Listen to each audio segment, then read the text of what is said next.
What's going on, gamers? This is DBM Gamer. Today I want to cover some of the backstory of the fallen warden of the Prison of Elders, Variks the Loyal.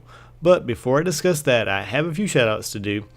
I want to give a shout out to Adrian Rosenberry, Dragon War 555, Johnny Ortega, Sundust, Supreme Overlord Joey, and Craig Poxon for also following me on Twitter. Variks the Loyal is one of the older members of the aliens Guardians called the Fallen. Now, something I learned that surprised me is that Variks, above all else, cares about his race. The Fallen themselves are not known to be a race to foster and watch out for each other. Now, in this regard, Variks is very different. But don't take Variks' caring for weakness. He fought in the Reef Wars alongside many of the Fallen Petrovenge and Queen Morosov would have you hunt for. Listen to what Variks would tell you. They call me betrayer. They do not think I hear the words bug, insect, fallen. I hear. House of Judgement always hears. No choice. Has to. To keep houses together. Had to. First, the great machine. Then the sky fell. Whirlwind ripped the past away. All honor lost. All hope. Judgment not enough. Cannot keep wolves from kings. Scar from winter. Fell to fighting. Fell to hate. Judgment gone.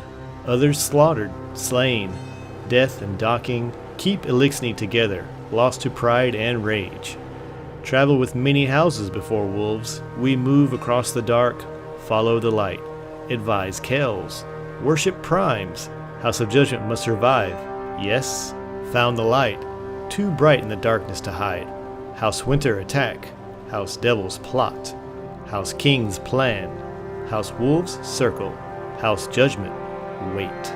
Not at war. Fight for system. Control the belt. Wolves kill. Dead. Dying. Skolas wins control for House Wolves. Attack, attack, attack. Place of learning. Place of healing. Put to the burn. Then the Siege of Palace. A year of cruelty. Held the line to rescue the butchers. Murderers. Servitor. In with Wolves' fleet scattered. New tactics. Detonations. Blast in civilian areas. Take the fight to them, he said. Cannot abide by the hate. Uprising, they called it. Uprising on Cybele. Reach out to Crows, to Queen. Cybele attack stopped. Skolas captured. Ended House of Wolves with words. Paladin find me hiding, cowering. Nowhere else to go. No one else to be. I become Variks the Loyal. House Judgment, envoy of the Queen of the Awoken. No choice. House Judgment must survive, yes? Now there are several details in Variks' speech. First, he references the Great Machine and the Whirlwind. These are the Elixni terms for the Traveler and the Darkness.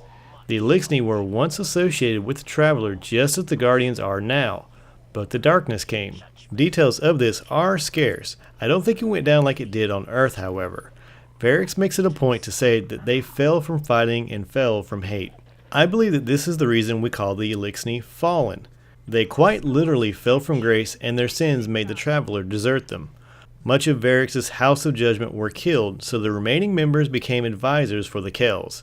This would be a smart move since the motive of the House of Judgment was to keep the Elixni together. This was part of the Elixni Pact.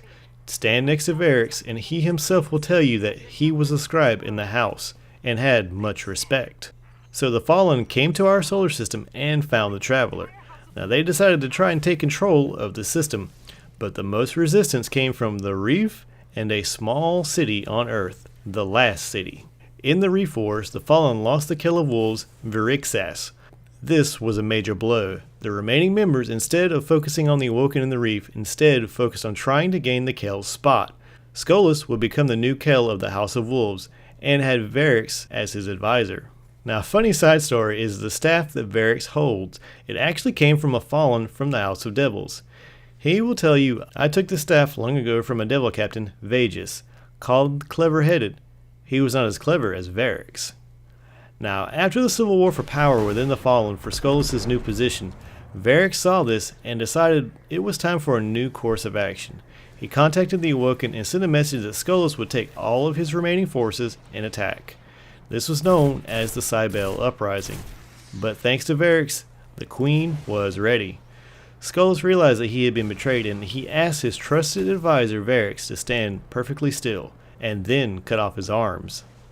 Variks paid the price willingly, I think because he disagreed with Skolas' tactics and saw the Elixni killing each other only to try to win a war with the Awoken. The price of more Elixni lives was too high. Variks became Variks the Loyal, loyal to Queen Mara Sov. This is when the events of the House of Wolves occur. The Nine, not happy with Mara, proceeded to free Skolas. Skolas wants to try and lay claim to an old prophecy, a prophecy of a long-dead great house, the House Rain. The prophecy is that a Kell would rise and become the true Kell of Kells, uniting all of the fallen in peace. The Queen's move to involve the Guardians worked. With Petrovenge and Variks' assistance, you are successful in recapturing Skolas. And afterwards, Variks reflected on the events of the House of Wolves story. Variks keeps a ragged piece of armor in his pod. It's human tech, Golden Age, shattered in some ancient battle pre-collapse, and it was left to drift. He found it and brought it in his quarters so he could sit on it. It's nothing like a throne. Variks does not want a throne. He sits on an ancient shrapnel, unmasked, and whittles at an amethyst with his dead edge of his shock dagger. Music plays, something ancient, pre-whirlwind, beautiful. The ether in the air is rich, and it fills him up with strength. Skolas has been captured, mad Skolas, who would have ruined everything. Variks should be happy. He's not. With this little knife and his 2 arms and his stolen shining thing, he feels like a dreg. He feels ashamed. He betrayed Skolas twice. At Cybele and again now. He will betray Skolas' dream 10 more times. Variks will never be strong like Skolas, big like Skolas, a leader like Skolas. Variks will work for the Queen, oversee the prisons, and watch his fellow fallen. They are fallen. It's a good name now. Fight and die as gladiators who would want nothing except the chance to hurt Guardians. Even Skolas. He tried to use the Vex, word has it. He tried to use their machines. Has that ever worked for anyone? Maybe one. Maybe a few. The Osiris cultists are Variks' favorite people. Maybe that's how you survive this alien star, where dead gods slumber and the dead heroes walk. You cozy up to powers you barely understand and make yourself useful, or at least inoffensive. You become a parasite, a scavenger, a servant. That's Dreg's strength. That's the strength that keeps Variks alive. It's nothing to be ashamed of. Variks' role now is to remain a warden of the Prison of Elders.